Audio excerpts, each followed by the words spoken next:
আসসালামু আলাইকুম রহমতুল্লাহি বারাকাতু। সম্মানিত ভিউয়ার্স, কেমন আছেন? আশা করি সবাই ভালো আছেন। তো এখন আমি আপনাদের সামনে দুটি গুরুত্বপূর্ণ ওয়ার্ড নিয়ে আলোচনা করব। ওয়ার্ড দুটি আসলেই খুবই গুরুত্বপূর্ণ। তো চলুন দেখা যাক কোন ওয়ার্ড দুটি। প্রথম নাম্বার ওয়ার্ড লুবিমি। লুবিমি, লুবিমি, লুবিমি মানে প্রিয়। আসলে লুবিমি এই শব্দটা লুবিত থেকে আসছে মূলত। তো লুবিত, তো লুবিত, আহ, এই এটা মূলত হচ্ছে ভালো ভালোবাসা। বাট লুবিমি এটা তো অ্যাডজেক্টিভ। ঠিক আছে, লুবিমি মানে প্রিয়। আরও একটা শব্দ, সেটা হলো দিয়েৎস্কি। দিয়েৎস্কি, দিয়েৎস্কি মূলত বেবি বা শিশু। দিয়েৎস্কি, দিয়েৎস্কি, দিয়েৎস্কি বলতে বেবি বা শিশুকে বোঝায়। তো এই দুটি ওয়ার্ড দিয়ে আমি খুবই গুরুত্বপূর্ণ দুটি সেন্টেন্স তৈরি করে আপনাদেরকে দেখাবো। তো আপনাদের কাজ হবে এই সেন্টেন্সের মধ্য থেকে শব্দগুলো খণ্ড খণ্ড আকারে বের করে শব্দগুলো মুখস্থ করবেন। তাহলে আপনাদের অনেক শব্দার্থ মুখস্থ হয়ে যাবে সেন্টেন্সের সাথে।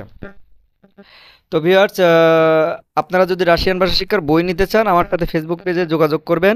ফেসবুক পেজের লিঙ্ক ভিডিওর ডিসক্রিপশন বক্স এবং কমেন্ট সেকশনে দেওয়া থাকবে। তো চলুন মূল ভিডিওতে যাওয়া যাক। লুবিমি, লুবিমি মানে প্রিয়। লুবিমি, লুবিমি, লুবিমি মানে প্রিয়। তো এটা দিয়ে যে সেন্টেন্স সেটি হলো কাকোয়ে। কাকোয়ে ত্বয়, ত্বয়, ত্বয়, কাকোয়ে ত্বয় লুবিমায়ে, লুবিমায়ে স্লোভা। এখানে কাকোয়ে ত্বয় লুবিমায়ে স্লোভা, এখানে যে যতগুলো মানে ওয়ার্ড আছে এই সেন্টেন্সের মধ্যে, প্রত্যেকটা ওয়ার্ড আপনার হচ্ছে ফেমিনিন। প্রত্যেকটা ওয়ার্ড কি,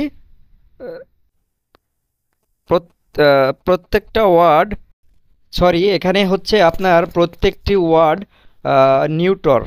প্রত্যেকটি ওয়ার্ড কি নিউটর, কারণ লাস্টে যদি ও থাকে তাহলে সেই ওয়ার্ডটা হচ্ছে নিউট্রাল হয়।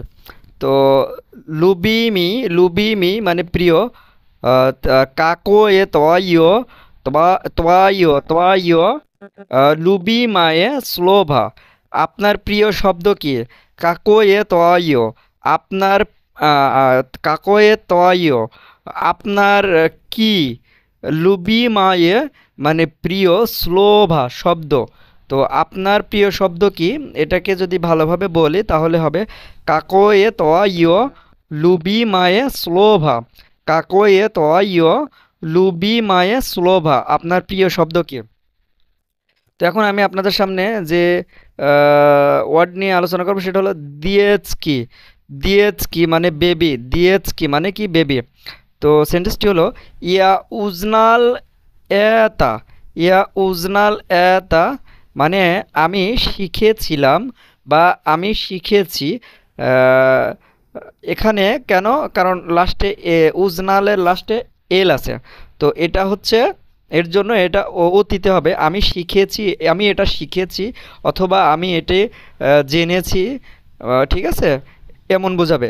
কাকদা যখন বিল ছিল ভো দিয়েছ কাম বা দিয়েছ কাম সাধু।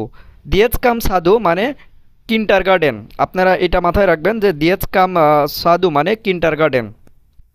তো দিয়েৎস্কি মানে বেবি, আর কিন্টার গার্ডেনে তো বেবিরাই লেখাপড়া করে, এটা তো স্বাভাবিক। এর জন্য দিয়েৎস্কি মানে বেবি, সাধু অথবা বেবি গার্ডেন, দুইটার যে কোনো একটা বললেও হবে। ওকে, আপনি কিন্টার গার্ডেন বললেও হবে, বেবি গার্ডেন বললেও হবে। তো আসলে বেবি গার্ডেন তো কেউ বলে না, সবাই কিন্টার গার্ডেন বলে। তো এর জন্য কিন্টার গার্ডেনই বলবেন। তো ইয়া উজনাল এতা আমি এটি শিখেছি কাকদা যখন বিল ছিলাম বা ছিলাম ভো দিয়েছ কাম সাধু, যখন কিন্টার গার্ডেনে। এটাকে যদি ভালোভাবে বলি তাহলে এভাবে বলতে হবে আমি কিন্টার গার্ডেনে থাকাকালীন এটি শিখেছি, অথবা আমি যখন কিন্টার গার্ডেনে ছিলাম তখন এটি শিখেছি। আপনারা এই দুইটার যেভাবে মানে যেভাবে ইচ্ছা সেভাবে বলতে পারবেন। আমি যখন, এখানে কাকদা মানে কি? যখন। কাকদা বিল ও দিয়েছ কাম সাধু, যখন কিন্টার গার্ডেনে ছিলাম। ইয়া উজনাল এত আমি এটি শিখেছি।